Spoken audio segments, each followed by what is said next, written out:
Gênesis capítulo 3, do 1 ao 10. Eu estou lendo na versão Nova Almeida atualizada,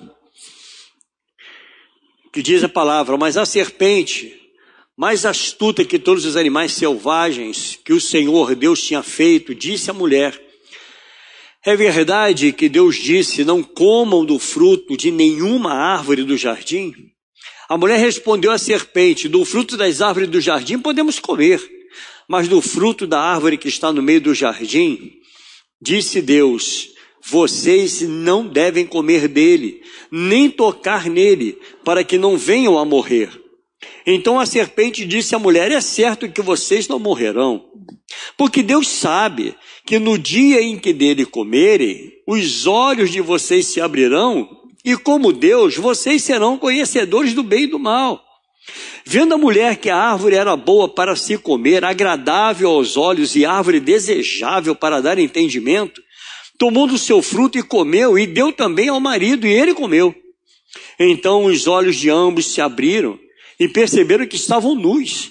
Costuraram folhas de figueira e fizeram cintas para si.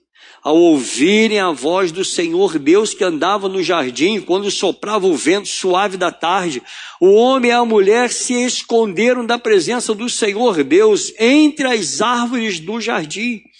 E o Senhor Deus chamou o homem e perguntou: onde você está? Ele respondeu: ouvi a tua voz no jardim, e porque estava nu, tive medo e me escondi. Pai, estamos diante da tua palavra. Abençoa, Senhor, os ouvidos que queiram ouvir essa palavra. E que não seja eu, mas sim o teu Espírito que habita em mim, a ministrar ao nosso coração. Muito obrigado por tudo, em nome de Jesus. Amém. Podem sentar, irmãos. Amados, o tema dessa mensagem: homem, onde estás? Eu não sei, eu acredito que todos aqui, quando na infância, brincaram de pique-esconde, né? Já brincou de pique-esconde, sim ou não? Já brincou, né? Já brincou, né? Que ficava sempre um bobão lá escondendo o rosto, e contando de 1 a 10, e a turma toda saía correndo para se esconder, e quando aquele que estava ali, né, que estava no pique, quando ele se distraía, alguém corria e batia 1, 2, 3, né? Lembra disso? Lembra, né? E como sempre tem um esperto que fica atrás daquele que está contando, quando ele acaba de contar, você 1, 2, 3, pronto, né? Mas, irmãos, isso era brincadeira de infância. Hoje as crianças não brincam mais, né? Dificilmente você vê uma criança brincando. Já viu criança ralar o dedão, irmãos? Já esfolou o dedão alguma vez no asfalto, já jogando bola? Você já, né? Rapaz, aquilo dói demais, né, pastor? Aí depois você vai botar aquele tênis conga, lembra do conga? É do teu tempo, conguinha, aquele conga horroroso, com aquela faixa branca na frente, lembra, né? Pois é, aí você botava aquele conga, irmão, era ruim de calçar, era horrível. Por quê? Porque a gente se esfolava todo. Mas hoje nós não temos mais essas brincadeiras. Talvez se você disser para uma criança, né, vamos brincar de pique-esconde, ele fica pensando, onde é que está, qual é o site que eu entro? Qual é o site, né? Manda para mim, para eu entrar nessa brincadeira aí. Então é isso, irmãos. Então, mas o que esse casal fez, eles também se esconderam. Mas só que eles se esconderam não foi para brincar. Isso aqui não foi uma brincadeira. Foi algo muito sério. Eles se esconderam porque eles estavam mudando a história da humanidade. E ali eles se escondem de Deus. Eles pensam que se esconderam de Deus. Esse é um pequeno detalhe. Porque eles caíram no pecado e desobedeceram a Deus. Aquilo que Deus havia falado, eles fizeram completamente o contrário. O que fizeram foi tão grave, irmãos, tão grave, que a humanidade paga por isso até hoje. Até hoje nós pagamos por causa desse pecado. E o pecado, ele gera a morte. E através desse pecado entrou a morte, entrou as maldições. Tudo que nós vemos hoje foi gerado, né, no pecado adâmico, foi lá atrás, e hoje nós vivemos tudo que vivemos hoje por causa desse pecado. Tudo entrou através de uma decisão precipitada, uma decisão tomada por um casal que resolveu desobedecer a Deus. Era muito fácil ter permanecido ali, só tinha uma árvore que não poderiam ter comido. Mas eles desobedecem e acham melhor comer daquela árvore. E comem do fruto, e você sabe o que aconteceu. A serpente, irmãos, ela foi usada como instrumento para despertar a atenção de Eva, para enganá-la. Então a maneira que ela falou com Eva foi uma maneira que a confundiu. Ele começou a ter um diálogo, não foi com Eva que Deus havia tratado com Adão. Foi para Adão que o Senhor disse, olha, todas as árvores, Adão, vocês podem comer, mas dessa árvore do conhecimento do bem e do mal, essa você não pode comer. Como diz o verso 16 a 17 do capítulo 2, e o Senhor Deus ordenou ao homem, de toda árvore do jardim você pode comer livremente. Ou seja, olha, você tem todo esse pomar, você tem tudo isso, é maravilhoso demais. Então você pode desfrutar de tudo isso. Mas, há um detalhe, existe um mas. Mas da árvore do conhecimento do bem e do mal, você não deve comer, porque no dia que dela comer, você certamente morrerá. Então a serpente, ela foi na curiosidade de Eva.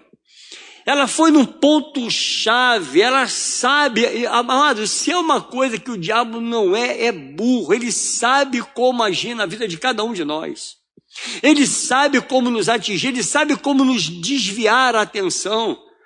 Ele é astuto. O verso 17 diz, mas da árvore do conhecimento do bem e do mal você não deve comer, porque no dia que dela comer, certamente morrerás. Aí lá em Gênesis 3, 2 e 3, a mulher respondeu à serpente, olha o diálogo, irmãos. Do fruto das árvores do jardim nós podemos comer, mas do fruto da árvore que está no meio do jardim, Deus disse, vocês não devem comer dele, nem tocar nele, para que não venham a morrer. Então a Bíblia diz que ela olhou para o fruto e logo depois ela deseja o fruto. Algo chamou a atenção de Eva e logo a seguir ela come daquele fruto. Verso 6 vai dizer, vendo a mulher que a árvore era boa para se comer, agradável aos olhos e árvore desejável para dar entendimento, tomou do seu fruto e comeu e deu também ao marido e ele comeu. Eu costumo dizer, irmãos, que o diabo é um psicólogo milenar, sabe? Ele é um psicólogo milenar e ele está analisando a nossa vida desde o dia do teu nascimento. Ele analisa de que maneira ele pode te pegar, de que maneira ele pode te atingir. Ele vai analisando. Você pensa que você passa en passant? Não, querido. Ele analisa cada um de nós. Ah, mas eu sou cristão, eu sou de Deus, eu sou lavado e remido no sangue do Cordeiro. Mas ele analisa você. Ele espera um momento seu, uma distração, sabe? Um desejo. Ele está sempre esperando que algo aconteça. Porque ele conhece o seu temperamento, ele conhece o teu perfil, ele conhece o seu comportamento, irmãos. Não pense que ele é besta, ele conhece o seu comportamento.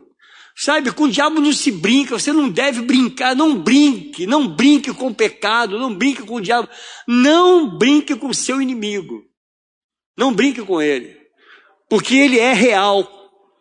A gente acha que o diabo é aquele ser que tem 2 chifres enormes, tem aquele rabo com uma ponta. Irmãos, ele é real, não é um ser mitológico. Não é o que às vezes na televisão te mostra lá, um ser horroroso que sai fogo dele. Amado, abra os seus olhos enquanto há tempo. Abra os seus olhos. Ele não consegue ler o seu pensamento, e assim como na vida de Eva, o diabo vai perguntar até chegar a um ponto exato. Ele vai dialogando, ele vai devagar, ele vai sutilmente até chegar no ponto-chave. E todas as vezes que você acredita nas mentiras do diabo, a sua vida entra em fracasso. Por isso não se dialoga, por isso não se dá atenção, não se dá crédito, querido, ao pecado, não se envolva com o pecado. Ele vai sempre jogar algo para você que é agradável. Nunca apresentará algo para nós que seja desagradável, algo que seja horroroso. Não, ele vai sempre mostrar uma coisa bela. Ele sempre vai nos apresentar algo que vai nos encantar. E quando nós caímos nessas astutas ciladas do diabo, a vida se transforma numa tragédia, irmãos. E são tragédias que podem afetar não somente a tua vida, mas afeta a sua família inteira. A tragédia na vida de homens de Deus, que é uma avalanche dentro da própria igreja. Porque ele não vigia, por não ter vigiado. Isso destrói o ministério inteiro, racha uma igreja inteira por causa de um pecado. Você sabia disso, irmão? Um pecado, você racha, destrói toda a obra de Deus, tudo que Deus plantou vem a ser destruído. Porque ele sabe exatamente o ponto em que ele pode tocar. Ele vive dizendo mentira todo o tempo. Ele diz mentira a seu respeito e até mesmo ele duvida do caráter de Deus. Ele põe na nossa mente a dúvida acerca do próprio Deus. Ele duvida do caráter de Deus, da bondade de Deus. Ele duvida de Deus e ele planta isso no coração do homem. Olha o que ele colocou aqui, olha o que está no verso 4 ao 5. Então a serpente disse à mulher: é certo que vocês não morrerão. Sabe o que quer dizer isso, irmão? Deus mentiu para você. Era isso que ele estava falando, que a serpente estava dizendo: ah, Deus está mentindo para você. Isso é mentira. Ele vai na contramão de tudo que Deus havia falado, porque Deus sabe que no dia em que dele comerem, os olhos de vocês se abrirão, e como Deus, vocês serão conhecedores do bem e do mal. Ou seja, vocês serão igualzinhos a ele. Então ele não quer isso. Ele estava dizendo: Deus não quer competir com ninguém, não quer competição. Ele quer ser exclusivo, né? Então é isso, ele começa a botar dúvida na mente de Eva. E ela se deixa levar, querido, por esse mal. É por isso que muitos vivem uma vida de ansiedade. Uma alma aflita com sentimentos de culpa e com isso adoece terrivelmente. Vai adoecendo. O diabo, querido, ele é tão astuto ao ponto de as pessoas acreditarem que Deus não as ama. Quantas vezes na nossa mente ele plantou isso na mente: olha, Deus não te ama, está vendo como é que está a sua vida? Você já levou a vida de dúvida alguma vez? Duvidar de que Deus te amasse, que Deus estava contigo? Alguma vez na tua vida você pensou que Deus não estivesse com você? Isso são dúvidas, filho, que o diabo vai plantando. Está vendo como é que você está? Olha a tua vida, olha como você era lá atrás, olha a vida que você tinha. Ah, como você tinha uma vida maravilhosa, né? Todos se curvavam aos seus pés, agora não. Você é um ser isolado. Será que Deus te ama mesmo? Você tem certeza do amor de Deus por você? O que é mais profundo, irmãos? O que tem mais peso? É o seu pecado ou é o amor de Deus? O que pesa mais? O amor de Deus está acima de tudo, querido. Deus te ama profundamente. Nada que você faça diminui ou aumenta o amor de Deus. O amor de Deus é imutável, ele permanece para sempre. E essa questão do amor que aumenta e diminui, do amor que acaba, é uma percepção totalmente humana. Porque o nosso Deus, ele é imutável. Deus não muda, de eternidade a eternidade ele é Deus. Você pode fazer o que você quiser, Deus vai continuar sendo Deus. Ele não nega a si mesmo. Deus não se encanta porque você é um dizimista que dá 10 reais, ou porque você dá 10 mil, ou que você não dá absolutamente. Deus não se encanta com isso, ele é o dono do ouro e da prata. Às vezes a pessoa acha que vai comprar Deus porque tem um dízimo. Não, meu dízimo ele é abençoado. Dízimo é igual para todo mundo, é 10%. Irmão. A diferença é o quanto cada um ganha, né? Um ganha 1.000, outro ganha 10.000. O dízimo vai ser exatamente um pouco maior do que o outro, mas é 10% e continua sendo. Então, essa questão do amor de Deus é algo que o diabo ele vai botando também na nossa mente. Deus não te ama. Quando nós pecamos, geralmente acontecem 2 sentimentos, irmãos. 2 sentimentos. Primeiro, há um remorso. Há um remorso, ou seja, você sabe que está errado. E você se entristece, mas não muda. Muitos têm apenas remorso, né? Algo no coração, olha, eu sinto que eu pequei contra Deus, mas eu me sinto bem assim. O outro sentimento é o arrependimento. Quando nós pecamos e reconhecemos que somos pecadores, nós nos entristecemos, nós nos convertemos, ou seja, voltamos atrás, deixamos o pecado de lado, mudamos a direção e é uma vida que segue. Então há 2 sentimentos profundos quando nós pecamos. E o diabo ele conseguiu convencer a 1/3 dos anjos, irmãos. Você imagina, você às vezes ele se acha forte demais. A palavra do Senhor é muito clara. Aquele que pensa em estar de pé, faz o quê? Vigia para que não caia. Você pensa que está de pé. Ele enganou 1/3 dos anjos, querido. 1/3 dos anjos foi lançado fora. E ao olhar para nós que somos carne, nós somos carne que se ficar 3 dias sem tomar banho, tu cheira mal. Imagina você que é carne, essa carne que é cheia de bactérias, cheia de bicho para tudo que é lado. Imagina a tua carne, imagina o que ele não fará com você, se você der atenção às astutas ciladas dele. Quando nós caímos no pecado e nos arrependemos, o resultado disso é o perdão de Deus. Deus nos perdoa imediatamente. Deus te perdoa. Deus perdoa o seu pecado a partir do momento que você é arrependido, que você se arrepende, que você se converte, Ele te perdoa. Ele diz, olha, dos teus pecados eu não me lembro mais. E é isso que deixa o diabo estarrecido. Saber que Deus perdoa a todo pecador arrependido, irmãos. Você sabia que Deus te perdoa? Deus perdoa.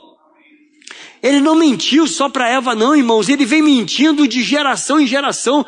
A serpente, o diabo vem mentindo de geração em geração. Vem plantando um monte de tralha na nossa cabeça. Olha o verso 8 do capítulo 2 de Gênesis. E o Senhor Deus plantou um jardim no Éden, na direção do Oriente, e pôs nele o homem que havia formado. Deus plantou um jardim no Éden. Portanto, queridos, Éden é uma coisa e jardim é outra. O Éden, ele planta um jardim nesse Éden. E ele diz para o homem, olha, tudo isso, eu fico imaginando que coisa maravilhosa. Que coisa maravilhosa, irmão. Amados, a palavra Éden, em algumas vertentes, significa lugar de deleite. Deus prepara um lugar de deleite para o homem. Quantas coisas maravilhosas Ele deixou para nós. Ele preparou para o homem. E tudo que Deus havia colocado no Éden é para que o homem desfrutasse, se deleitasse. Não havia necessidade do pecado, querido. Ele tinha tudo nas mãos. Eu quero dizer para você, você que está me ouvindo pela internet, você tem como negar o pecado. Tem como negar o que Deus tem reservado para você. Tem muito valor e você não pode perder Deus no melhor da tua vida. Não perca Deus, querido. Você sabia que Jesus está voltando? Não perca isso, não perca Deus no melhor da sua vida. Não perca Deus. Deus decide colocar um jardim, ou seja, um lugar secreto. Ele coloca um jardim no Éden, ou seja, no lugar de deleite. Agora nós temos um lugar de deleite e um lugar secreto. Nós temos um lugar onde Deus preparou. Deus preparou tudo para o homem. Um lugar Deus cria e outro Deus planta. E na virada do dia, Deus descia até o jardim que está no Éden para conversar com Adão. Você já imaginou que imagem maravilhosa era essa, irmãos? Que diálogo maravilhoso. Eu fico imaginando que presença maravilhosa de Deus na vida desse homem. Que presença maravilhosa Deus tem na tua vida. Que presença. Quantas vezes você sente a presença de Deus? E eu lhe pergunto, vale a pena trair Deus com pecado? Vale a pena trair esse Deus, querido? Será que vale a pena? Será que vale a pena para nós virarmos as costas para Deus? Com certeza, amados, Deus descia para falar com Adão e Eva em um lugar maravilhoso, até que um dia Adão e Eva não estavam lá. Onde estavam? Estavam escondidos. Eles se escondem de Deus. Você pensa que você pode se esconder de Deus? Não há nenhum lugar aonde nós possamos nos esconder de Deus, porque os olhos do Senhor estão em toda parte. Olha o que diz o verso 9 do capítulo 3 de Gênesis. O Senhor Deus chamou o homem e lhe perguntou, onde você está? E eu fico pensando aqui, uma vez uma pessoa me falou, mas pastor, Deus não é onisciente? Deus não sabia onde estava Adão? Por que Deus perguntou? Deus sabia onde ele estava. E algo que eu olhei na palavra, eu digo, não, mas eu tenho certeza que não é esse homem que Deus estava perguntando. Deus estava perguntando aonde está o meu Adão, aquele que eu criei sem pecado, aquele que eu criei puro. Aonde está aquele Adão? Porque esse Adão que está aí, esse Adão morreu. Esse Adão que está escondido, ele estava morto, mas eu quero aquele Adão. Aonde está o Adão? Deus pergunta para nós, aonde está aquele meu filho, aquela minha filha, que se converteu lá atrás, aquele que passou pelas águas batismais, aquele que a vida foi transformada? Aonde você está? O pecado, ele te levou à morte. O pecado está te levando à morte, e Deus está perguntando nessa noite, aonde está aquele que se converteu verdadeiramente?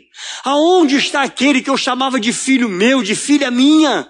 Aonde está? É esse homem que Deus está procurando.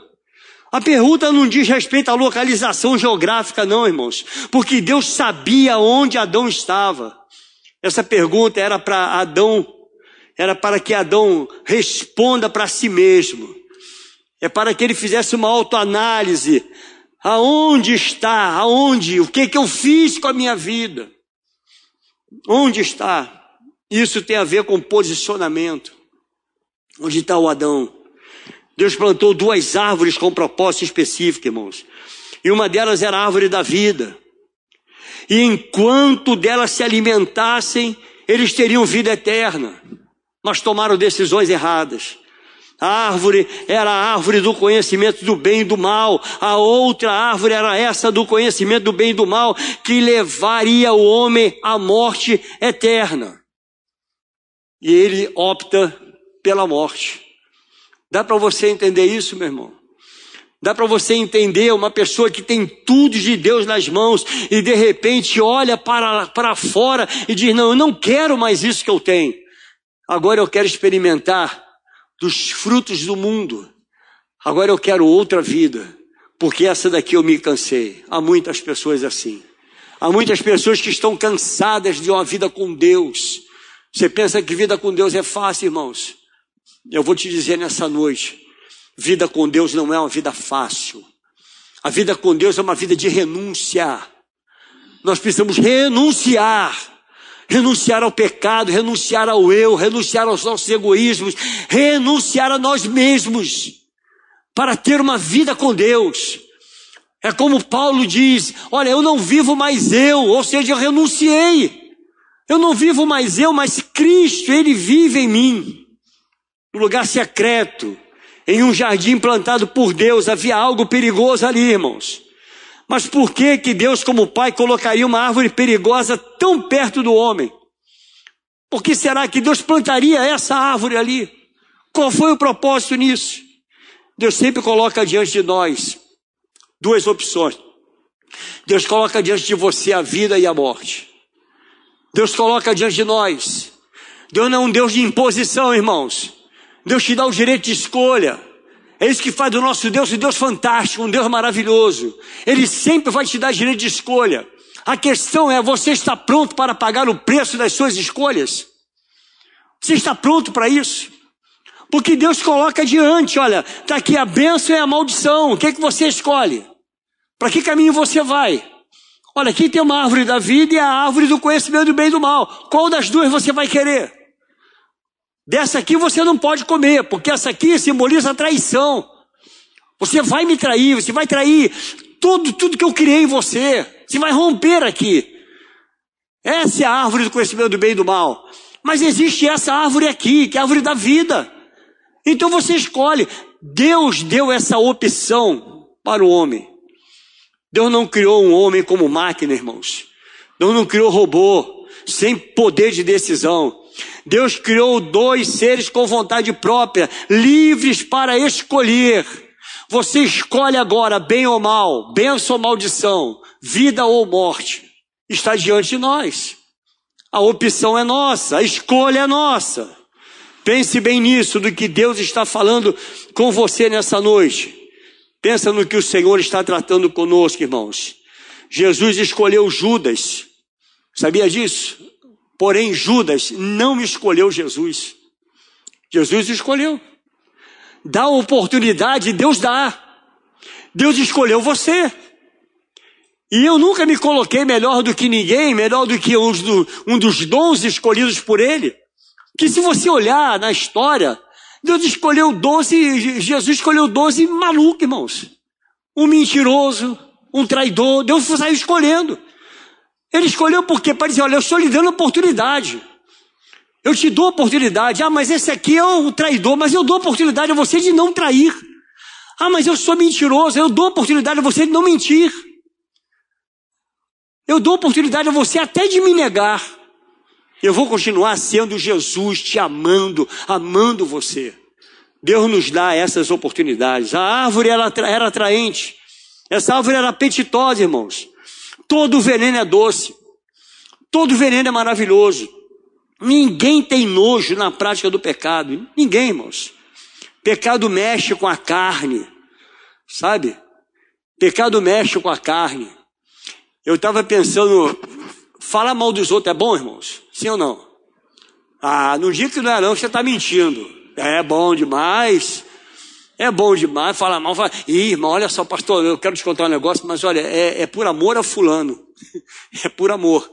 Aí a gente conta. E ainda tem aquelas fofocas que são praticamente quase que santas, irmãos. Irmãos, olha só, na hora que vocês forem orar, olha pelo irmão fulano, você não tem noção do que aconteceu com ele. Não, depois eu falo, não é assim, irmão? Porque a gente se sente bem. E não diga que isso não é prazeroso. Porque se não fosse assim, ninguém falaria mal de ninguém. Né? Às vezes numa rodinha a gente solta assim, a gente... Não, conta mais um pouco, mas como é que foi mesmo, hein? Não estou fazendo fofoca não, mas só quero saber, só para orar por ele. Esse é mentiroso, rapaz. Eu só quero orar por ele. Então conta tudo. Não é assim que acontece? Olha que é, hein? Muitos ébrios que destruíram a família. Se pudessem voltar atrás, que não teriam bebido o primeiro gole. Muitos não teriam bebido. Muitos não teriam jogado a sua vida no lixo, cometido tanta barbárie por causa do álcool. Se pudessem voltar atrás. Você sabe, eu estava lendo uma reportagem sobre a Cracolândia, né? Que o governo de São Paulo parece que acabou com a Cracolândia. Ele está lá está tentando acabar pelo menos. Mas a maioria deles que ali estão, se você conversar com alguém que é drogado, alguém que é um dependente químico, a maioria deles vai dizer para você, se eu soubesse que era isso, eu não teria fumado a primeira pedra. Muitos vão dizer isso para você. Se eu soubesse que era isso, que ia me levar nesse fundo de poço, eu não teria cheirado o primeiro pó. Se eu soubesse, eu não teria feito. 2 árvores, querido, e uma delas era muito formosa e apetitosa. E Deus a coloca no Éden para que o homem pudesse escolher entre a árvore e Deus. Você escolhe, ou fica com a árvore ou fica com Deus, entre a obediência e a desobediência. Como somos obcecados pelo que é proibido, irmãos. Nós somos obcecados por aquilo que não pode. Você quer deixar uma criança irritada, você fala para ela, não põe a mão ali. Ah, irmão, matou. Matou a criança. O que ela mais vai querer é tocar ali, onde não pode tocar. Você que tem filho sabe disso. Olha, não vai ali não, ó, não desce a escada correndo não, tá? Ah, meu irmão. Falou a palavra errada, é agora que vai descer pulando. Né? Os netos do pastor que eu diga, né? Sobe aqui quando der, dá um salto. Que eu falo, pastor Manuel, pastor, se for, ó, isso conosco, a gente cai, não cai mais. Nem dava um salto. Não dava não, e caía, não levantava mais não, meu pastor. Então não foi somente a aparência do fruto não, queridos. Não foi somente a aparência que chamou a atenção de Eva, não.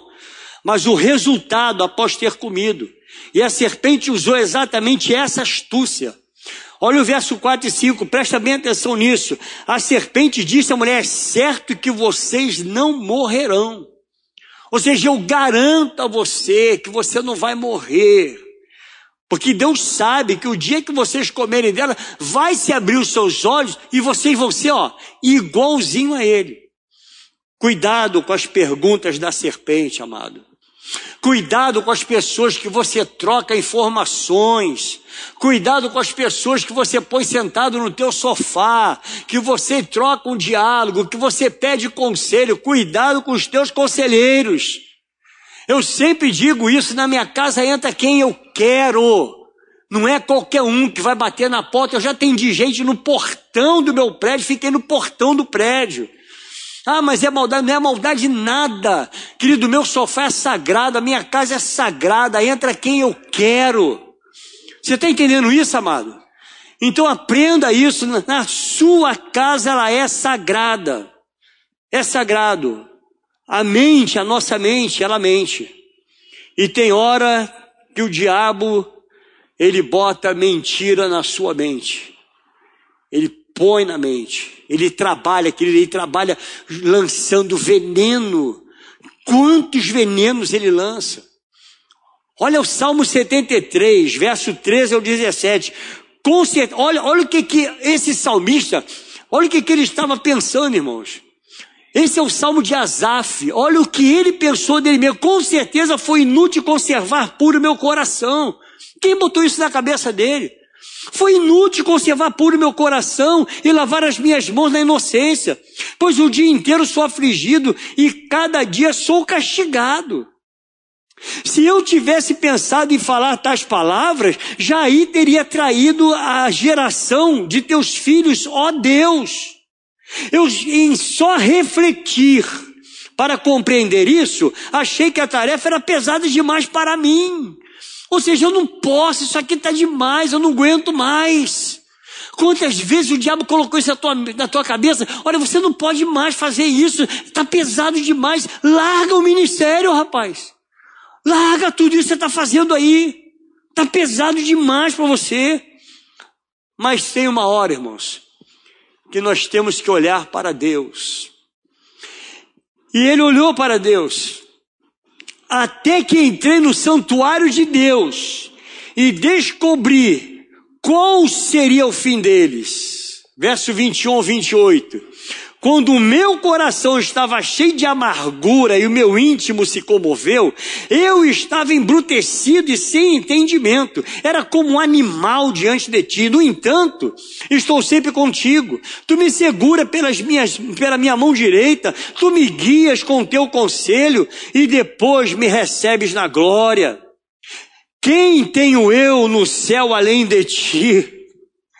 E quem poderia eu querer na terra além de ti? Ainda que a minha carne e o meu coração desfaleçam, Deus é a fortaleza do meu coração e a minha herança para sempre. Os que se afastam de ti certamente perecerão. Tu destrói todos os que são infiéis para contigo. Quanto a mim, olha que maravilha, irmãos. Quanto a mim, bom é estar aonde? Perto de Deus. Olha a opção aí, irmãos. O melhor lugar, o lugar mais seguro da tua vida é perto do Senhor, é aos pés do Senhor. É o lugar mais seguro, perto de Deus.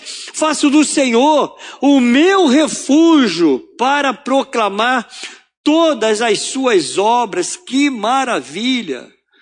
O melhor para curar a mente das mentiras do diabo, querido, é na presença de Deus. Não tem um lugar melhor do que estar na presença do Senhor. Porque o diabo ele é mentiroso, ele é pai da mentira. Como diz João 8,44, vocês são do diabo. Por quê? Ele é o pai de vocês e quer satisfazer os desejos dele. Ele foi assassino desde o princípio e jamais se firmou na verdade, porque nele não há verdade. Não há verdade no diabo. Cuidado com o que estão soprando nos seus ouvidos. Busca em Deus. Busca a resposta no Senhor. Senhor, é isso mesmo que tu tens para mim?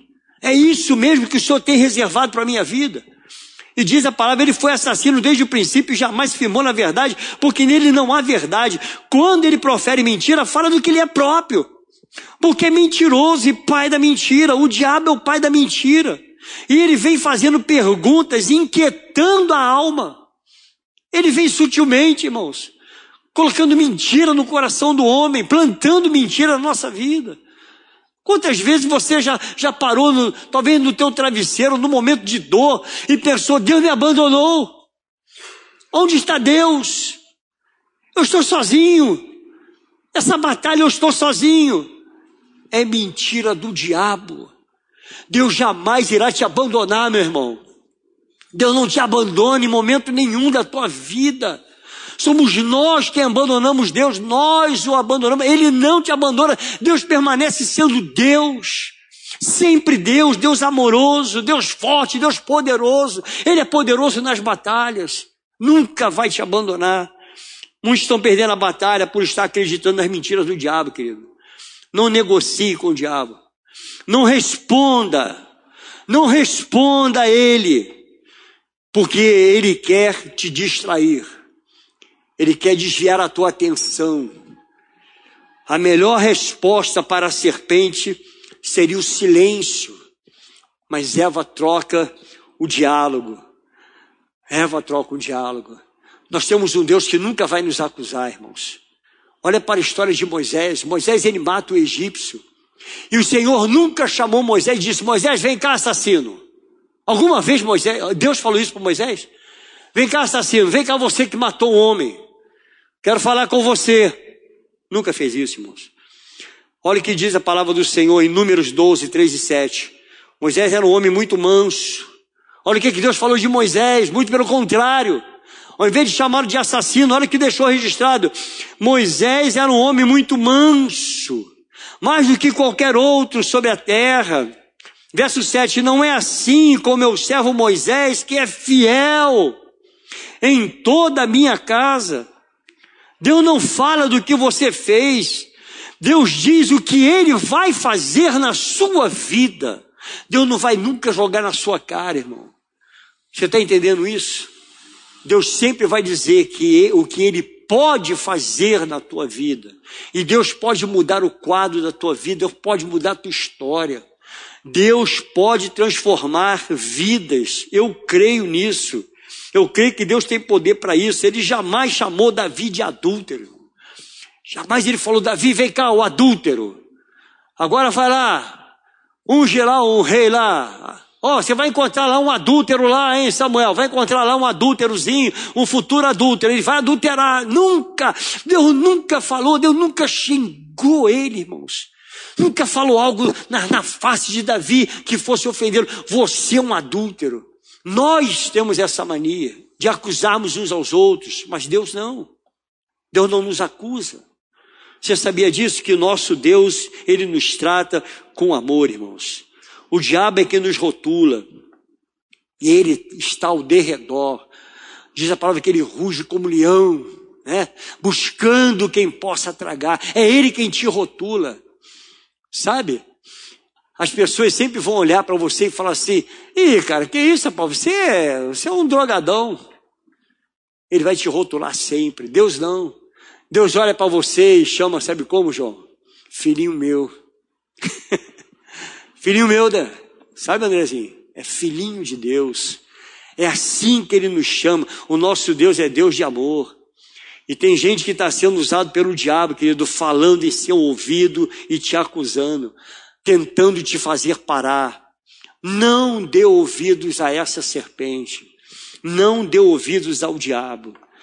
Porque ele vai te adoecer, você vai adoecer psicologicamente, espiritualmente, e se der atenção a ele, você vai cair no pecado, e com o pecado vai entrar a morte.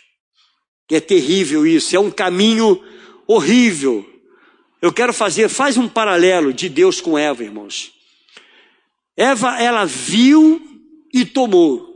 Ela olha para o fruto, ela toma o fruto.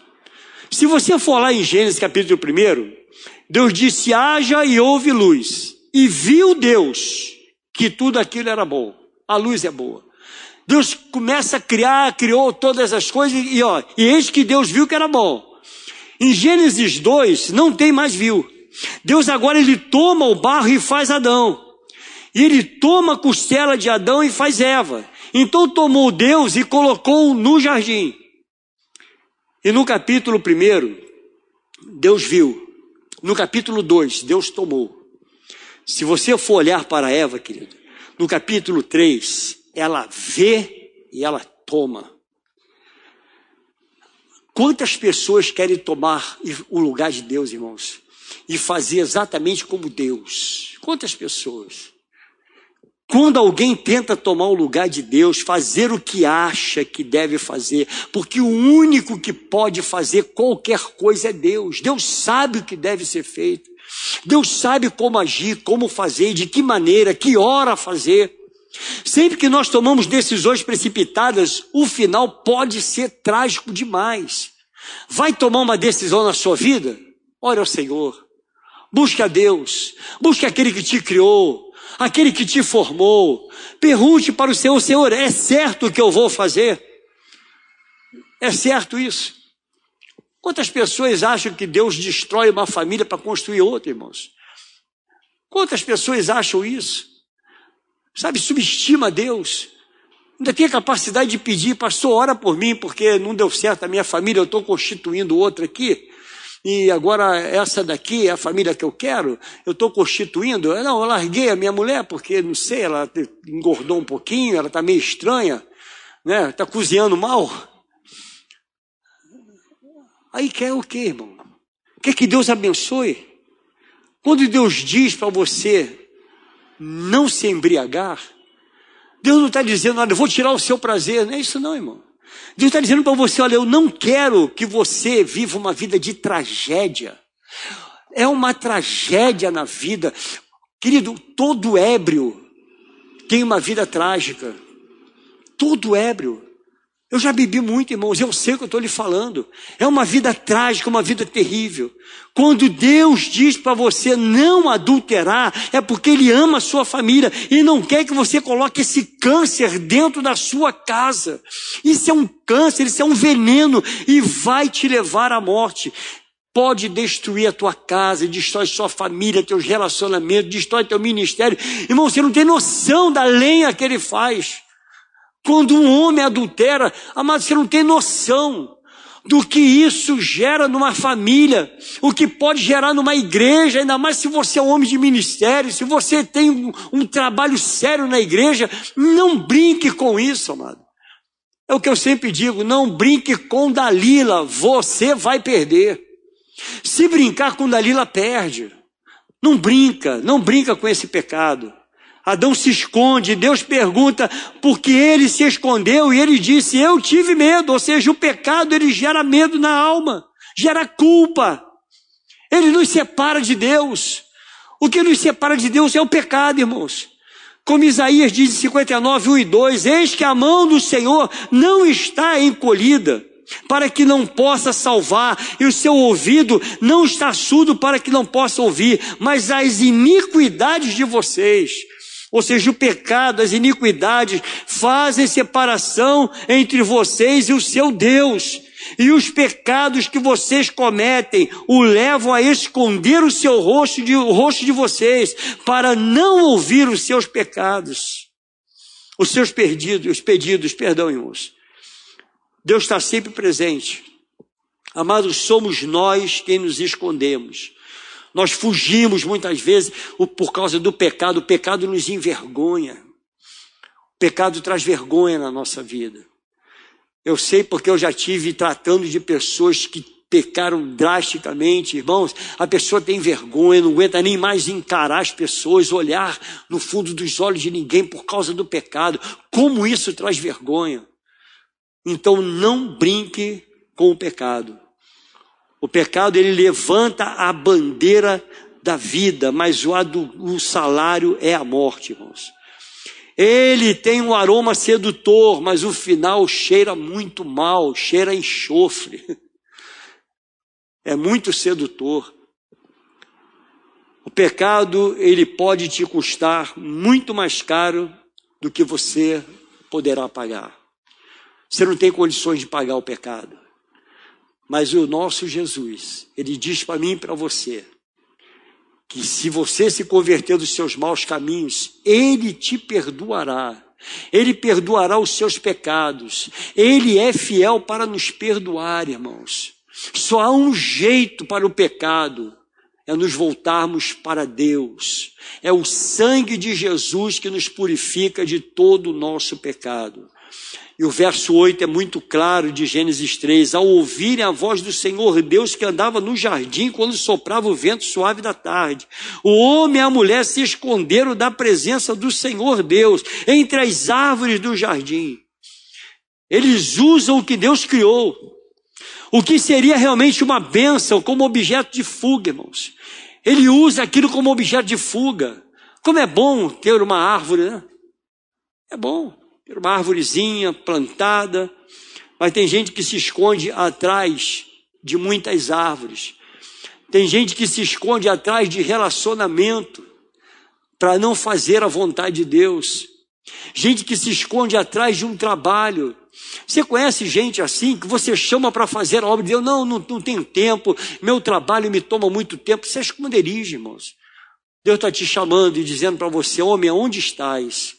Saia de trás da árvore, saia dessa árvore, saia desse esconderijo.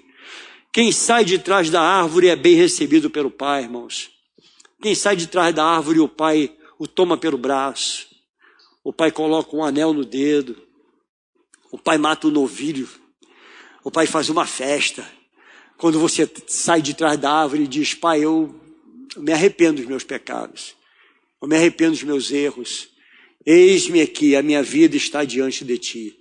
E a palavra do Senhor é muito clara, lá no Salmo 91, verso 1 e 2, que você conhece muito bem. Aquele que habita no esconderijo do Altíssimo e descansa à sombra do Onipotente, diz o Senhor, tu és o meu refúgio e a minha fortaleza, o meu Deus em quem confio. Olha o Salmo 27, verso 5. Pois no dia da adversidade, ele me ocultará no seu abrigo. No interior do teu tabernáculo me acolherá. Ele me porá no alto de uma rocha. O Senhor é o teu socorro. Eu não conheço a sua vida, querido. Eu conheço você aqui na igreja. Nós nos conhecemos simplesmente aqui. Mas quando essas luzes se apagam, quando a porta se fecha, você vai para sua casa, vai para os seus afazeres, eu não sei mais nada a teu respeito. E certamente nenhum de nossos pastores vai saber alguma coisa a seu respeito. Porque você tem a sua vida particular. Mas Deus sabe.